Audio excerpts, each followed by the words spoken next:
श्री नर्मदे। सर्वप्रथम मां नर्मदा के चरणों में कोटि कोटि नमन। और आप सभी जो मां नर्मदा की पंचकोशी में है, आपके श्री चरणों में प्रणाम। शिवप्रिया मैकल सेल सुतासी, शिवप्रिया मैकल सेल सुतासी, सकल सिद्धि सुख संपत्ति राशि।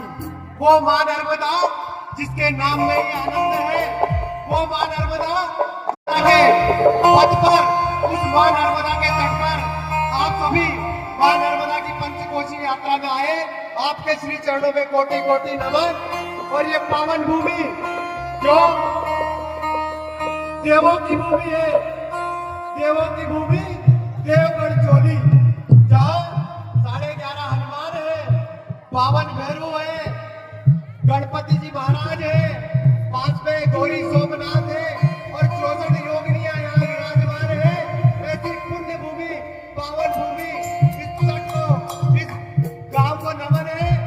ये देवों की भूमि है और आज हम सब इस देवों की भूमि में बाबा खाटू श्याम के इस भव्य कीर्तन में हम सब उपस्थित हैं। ये हमारा सौभाग्य है। और जितनी इस गांव के बारे में कहा जाए, 1900 घर यहाँ है। ये गांव, ये हिंदू सनातन धर्म का गांव है। सभी गांव में हिंदू निवास करते हैं। इस पावन देवगढ़ चोली की इस भूमि को भी नमन है। हम सब भजनों का आनंद लेंगे।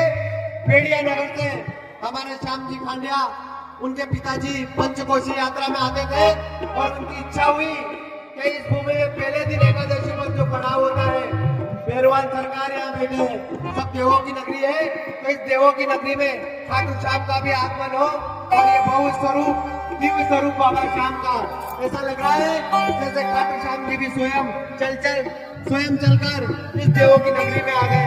आप सभी से निवेदन है, आप भजन संध्या का आनंद लेंगे और खाटू श्याम की जो जोत जल रही है, सभी बारी बारी से जाएंगे।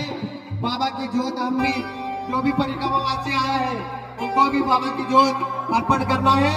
इस देवों की नगरी से हमारी एक आदमी इस खाटू नरेश की नगरी में भी पहुंच जाए, क्योंकि ये वो हारे का सहारा है। कलयुग में जैसे कृष्ण भगवान ने वरदान दिया है, जो काम दुनिया में नहीं होगा वो खाटू श्याम के दरबार में इसकी चौखट पर सर झुकाने का होगा। बोल हारे के सहारे की, बोल लखदातार की, एलावती के लाल की।